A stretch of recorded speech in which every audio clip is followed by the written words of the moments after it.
Hi, this is Grp11. The five of us will talk about the Environmental, Social and Corporate Governance report by Carry Logistic Network Limited, finding the rooms of improvement and give recommendations. And here is something about the company we will talk about. Grp is an international logistics company which has businesses across 59 countries and more than 43,000 employees around the world. In year 2019, a total of $40 billion revenue has been generated. In this latest ESG report, there are 3 points that lack of transparency. Firstly, the report failed to disclose the number of injured employees. Secondly, the report failed to mention any food donation activities to the underprivileged conducted in Hong Kong, but only mentioned the activities in China and Taiwan. Thirdly, the water use reduction strategies in ESG report of 2017 and 2019 are the same. Carry should have provided full pictures to the public rather than simply promoting itself. They should also update their latest strategy used, rather than reciting the existing measurements. A big insight we got from the report of Carry Logistics was that their financial part contained much more explanation and analysis than the ESG parts. In the ESG report, we could only find positive statements which briefly touched on the sustainability initiatives and activities. The content was in general more qualitative than quantitative. Especially for the social parts, it had no related indices. Also, the ESG report was not verified by a third party. When we looked for the processes of stakeholder engagement and materiality assessment, which both were very useful to determine how the company structures their sustainability strategy, we found they were only reported very briefly. After reading the report, we think Carry Logistics lies on the earlier stage of the learning curve. The report touched on every aspect as required by the guideline of the Hong Kong Exchange, but there is still some missing data. They mentioned they have identified some ESG risks, but they did not mention what were the risks and how were they identified. Simply saying they were doing it for compliance. However, with a company of a size like Carry Logistics, we would expect it to do much more and to do it like a leader of the industry. We will now talk about the room of improvement and recommendations. First, we think that Carry should have a better ESG report. One of the things that Carry can do is fully adopt the reporting guideline, especially the part on environmental KPI and social KPIs.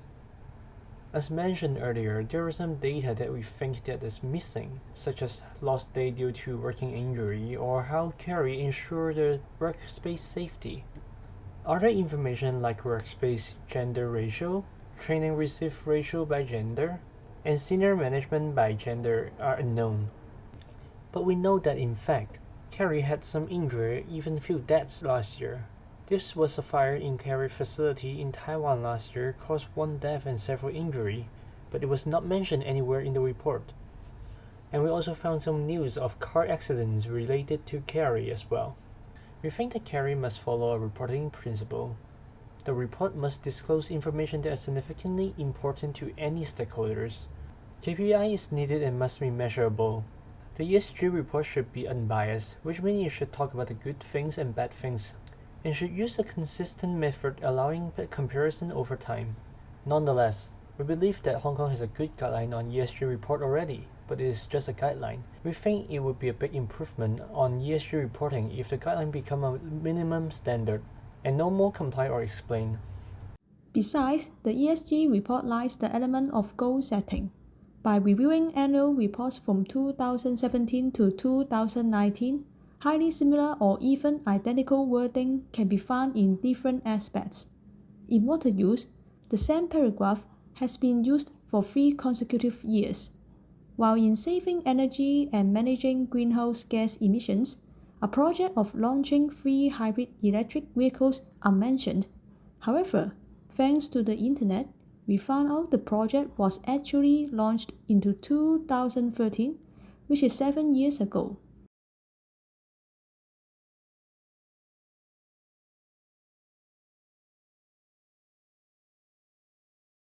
Moreover, we can see that the number of hybrid electric vehicles is significantly lower compared with the total number of operating vehicles in the fleet. For improvement, the government can set a goal to increase the percentage of vehicles powered by sustainable energy within a specified period of time. Meanwhile, the government can also actively participate in research supported by the government to become a pioneer and role model in the industry to utilize newest vehicles powered by green energy like biofuels or electricity.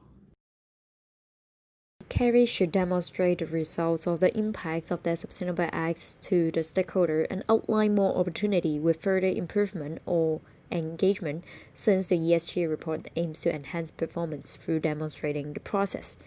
Some part of the Carrie's report only outline the action that has been taken, but not the actual impact or benefit that have been or will be brought to the company, the stakeholder, or even the company. For instance, Carrie has donated 400 packs of chocolate to a few charities last year. But how are the people being benefited by the chocolate? How does this action show real support and bring impacts to the unprivileged?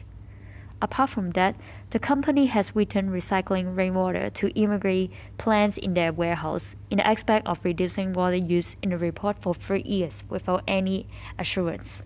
Therefore, Carrie's report should include the influence that it has or will have on the company and the society, like what risks would it pose if there is no planting, how Carrie would add value to the existing facility, maybe considering the potential of transforming it into indoor farming or rooftop farming in order to enhance indoor air quality or immigrate urban heat island effect among the society.